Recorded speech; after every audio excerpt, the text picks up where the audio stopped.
Because it seems like Louis C.K. is the guy that is the most respected within the comedy circles. Yes. But yet he hasn't broken out like, I would say, Chris Rock, 12, 13 years ago, or Eddie Murphy before him, Chappelle. Yeah. He doesn't seem like he connects in that mainstream way. And it's interesting because he carries the same respect with his peers that I think those other guys did. But I don't know. What do you think is missing with that? Like, why hasn't he connected on that bigger level? Louis? Yeah. I don't know. Chris is very presentational, and Chris talks about racial things, and Louis will probably be Louis is probably going to make a career for himself like George Carlin, just get very, very prolific, and he's very respected. That's interesting. I like the George Carlin thing. Same kind of wheelhouse, because it felt like George Carlin was never, within the circles he was as respected, but he never was as gigantic as, even somebody like Richard Pryor. I felt like Richard Pryor was bigger. Now, he might have been just better in a big room. Right. But when I think Chappelle, I don't know, some guys can perform and they're funny. Right. And some guys just think funny. To me, George Carlin just thought funny. But wasn't funny in a room. No, I don't think it was a great stand-up. They were asking you about Louis C.K. and Roseanne. Now, Roseanne was someone who gave you one of your first breaks in my show very business. first job, yes. You were actually writing on love Roseanne. yes. And Louis is a friend of yours. Louis is, the greatest comic there is. And in the defense of them, somehow you got to this point where you said, well, hey. It wasn't really a defense of them. They asked me, what do you think of Roseanne, and what she did, and how she's doing. That's what they asked. Yes. Because I've been in touch with her. Yeah. So the day it happened, I phoned Roseanne, because I know Roseanne, and she was crying, and she was so, upset and heartbroken. I felt so bad. And so I said, I don't know what to say to you, Roseanne, because I've never been through this, No. And I said, let me ask a friend of mine that's been through this. And I was talking about Louis C.K. Yeah. Now, Roseanne had been really hard on Louis C.K. Yes, when he was in his controversy, she blasted his and this was before he got, Right. written up. Yeah. She said, she named him. She said, fucking Louis C.K. is doing a lot of bad things. So you had the idea that they should talk to one another. Louis did. I talked to Louis, and I said, I was worried about Roseanne, because I talked to her for 2 hours in a row. I was just crying the whole time. And I was like, I'm kind of worried about Roseanne. She's not the strongest person mentally. Right. And Louis said, I think I should talk to her, because very few people have been through what we have been through. This particular, a very peculiar event where you say something or you do something and your career is wiped out forever. And this happens instantaneously. So I said, you should talk to her because you've been there. And they conflated that with me saying, because I said, now the victims went through worse, but it wasn't the same as that. Yeah, what you said was the victims have, at least they don't lose everything. Yeah. That's where you got into trouble. That's where I got into trouble, Because I have people in my life who are victims of real bad sexual abuse. I do too. Rape, everything. Yes. And they go through. It destroys their life. They're never the same. Oh, of course their whole bodies shake at the thought of it. Some of them even black out when they think about this thing. It's horrible. I know that. And of course, you'd have to have Down syndrome. Not to know that. My new word. Down syndrome. Right. That's a good word. You'd have to have Down syndrome to not feel sorry for, of course, Me Too is what you want for your daughters. You know what I mean? And of course. You want that to be the future world, of course. Right. And I meet all kinds of women that have the terrible stories, about what's happened to them. But I wasn't talking about the victims. I was talking about, they asked me about Roseanne. They asked me about Chris Hardwick. They asked me about Louis. And I told them, like if someone murders someone, and goes to jail, right? Right. And then he gets out of jail after 10 years. And you go, I'm going to give this guy a job washing dishes because he's done his penance. Right. Nobody goes, well, what about the people he murdered? Well, of course they had it off worse, Yeah. But I'm talking about the murderer. Give him a dishwasher job, So do you think that the writer somehow merged all of these thoughts into one thing, or do you feel you were quoted inaccurately, or do you feel like you were treated fairly? Well, I don't know. The original writer was for the Hollywood Reporter, right? And he wrote it, and that wasn't the headline. Right. And so I don't know if he even noticed or anything. And then another place called Vulture, which is a WW computer. Yeah.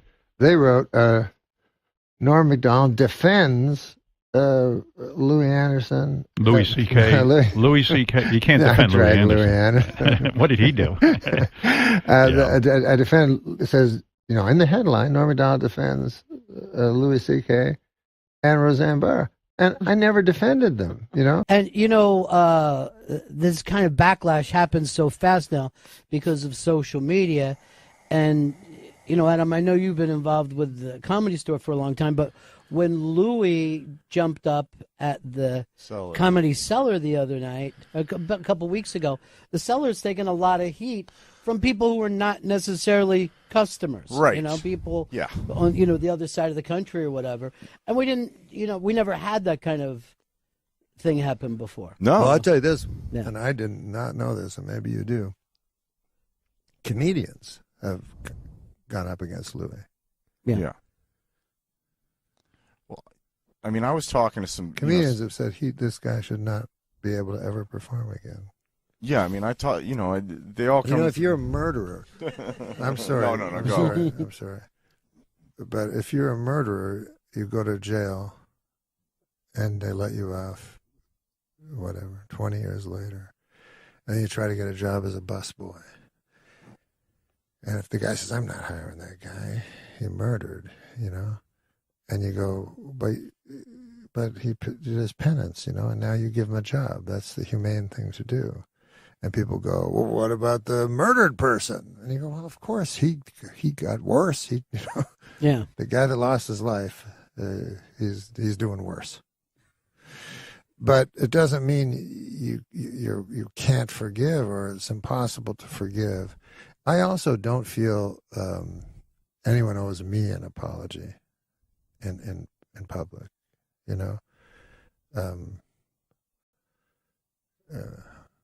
I think personally that you owe an apology to anybody that you did ill to.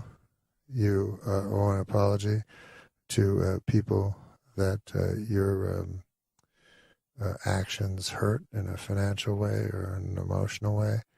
But nobody owes me an apology, So that's where your shock about comedians comes from. Yeah, because I don't understand why they're so. I guess I just don't understand how there can be no rules.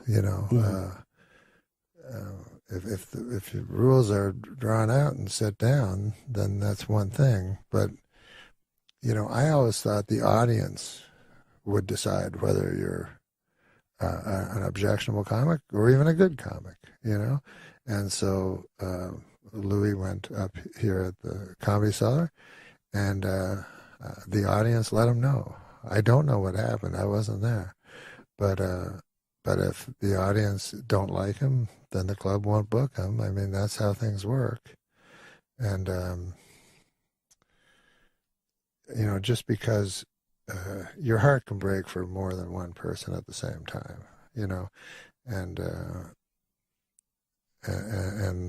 person can do a bad thing and you can feel sorry for that person while feeling worse for the person that had the bad thing done to them. This is all so self-evident. It's hard for me to unpack, but I wanted to use the word unpack. And then it's about to go down. We're here to stay and run this town. Bring in the heat, bring in the energy. We're the queens of the festival, can't you see? We're the queens of the festival, here to rule the stage. Dropping beats and make your body engage. From sunrise to sunset, we're taking it all. We're the festival queens standing tall. Ooh, yeah, ooh. From dawn till dusk, we command the crowd's gaze. Every beat, every rhyme sets our souls ablaze. With swagger and style, we own this domain. In the realm of music, we reign supreme, no chain. Feel the rhythm pulsating through your veins. Our verses ignite fire, never wane. With each lyric we spit, each move we make, we carve our legacy, leaving jaws to quake. We're the queens of the festival, here to rule the stage. Dropping beats and make your body engage. From sunrise to sunset, we're taking it all. Festival queen standing tall. Ooh, yeah, ooh. No crown needed, our all's the crown jewel in the kingdom of sound. We never play the fool with beats as our scepters and rhymes as our decree. We're the sovereigns of rhythm for all to see. So bow down to the queens as we own the night. In the kingdom of music, we're the guiding light. From the first note to the last, we'll always be the festival queens, forever wild and free.